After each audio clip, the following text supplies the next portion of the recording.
Saudara, ada 3 hal yang tidak akan pernah kembali di dalam kehidupan kita. Yang pertama adalah perkataan. Yang kedua, waktu. Dan yang ketiga, kesempatan. Namun di dalam renungan singkat kali ini saya hanya akan membahas satu saja karena waktunya tidak mungkin membahas ketiga hal. Dan dalam sebulan ini kita akan membahas ketiga hal ini satu persatu. Yang pertama, hari ini kita akan merenungkan tentang perkataan yang tidak akan pernah bisa kembali lagi. Ada sebuah cerita, suatu kali ada seorang ibu-ibu yang sangat suka bergosip.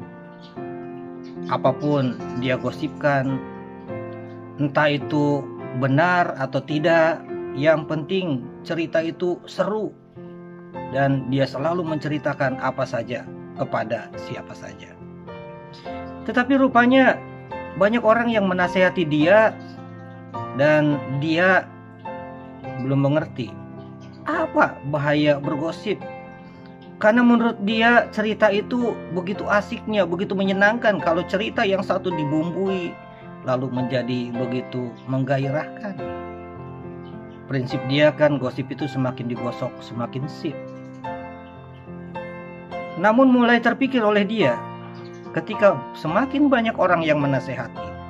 Lalu akhirnya dia tergerak dan mendatangi seorang yang berhikmat, seorang bijaksana.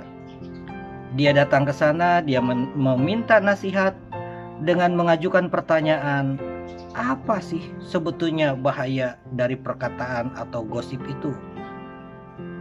Si orang bijaksana ini dia tidak banyak bicara. Dia hanya mengatakan, ibu nanti pulang dari sini mampirlah ke pasar. Lalu nanti dari pasar di pasar itu belilah seekor ayam. Lalu si ibu ini bertanya, buat apa saya harus beli seekor ayam? Ya pokoknya ibu beli saja seekor ayam yang masih hidup, yang masih berbulu. Nanti ibu setiap langkah dari pasar ke rumah berjalan, cabutlah sehelai bulu dari ayam itu, lalu jatuhkan. Apa maksudnya? Tapi si orang bijak ini tetap mengatakan, pokoknya lakukan saja.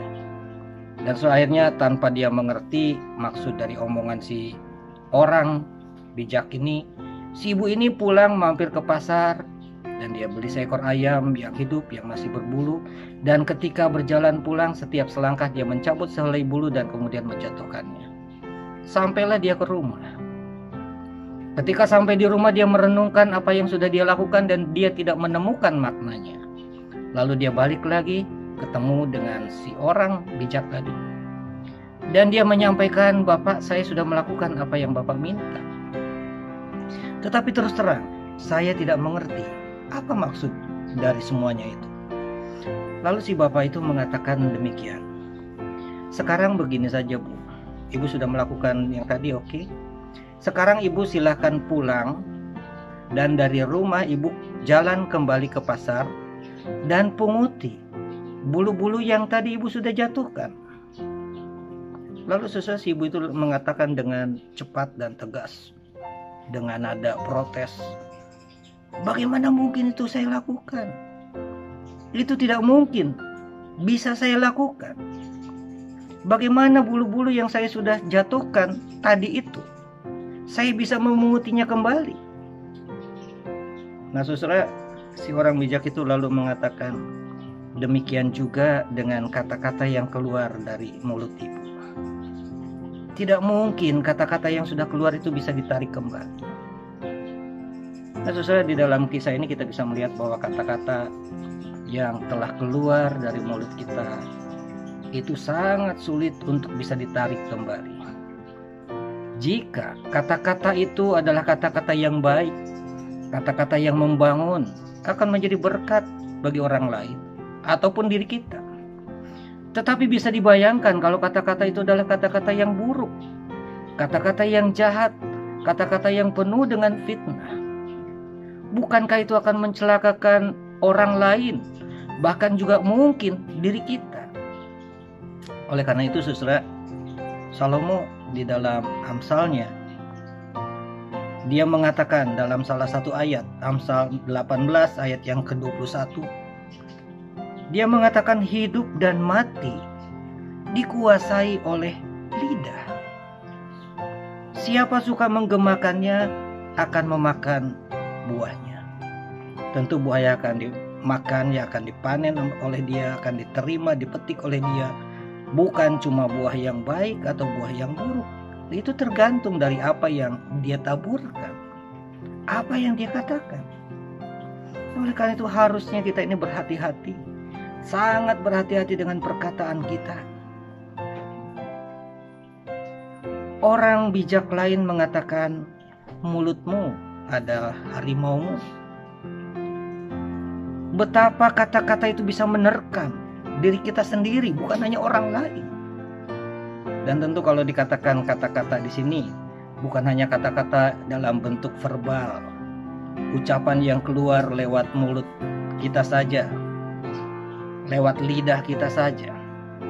Tetapi di zaman ini kata-kata juga bisa jadi tulisan-tulisan yang keluar lewat jempol kita. Ketika kita menulis berita, entah itu di WA, entah itu mungkin di dalam SMS, Instagram, atau apapun di dalam medsos, kita harus berhati-hati dengan semuanya itu.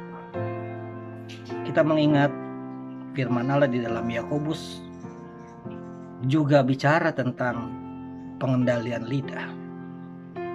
Biarlah kiranya dari mulut kita harusnya hanya keluar kata-kata yang baik, kata-kata yang membangun, kata-kata yang menjadi berkat buat orang lain, dan tentunya juga akan berdampak bagi kita. Kata-kata yang senantiasa menguatkan orang, membangun cinta kasih, dan menjadi kemuliaan bagi nama Tuhan. Tuhan memberkati.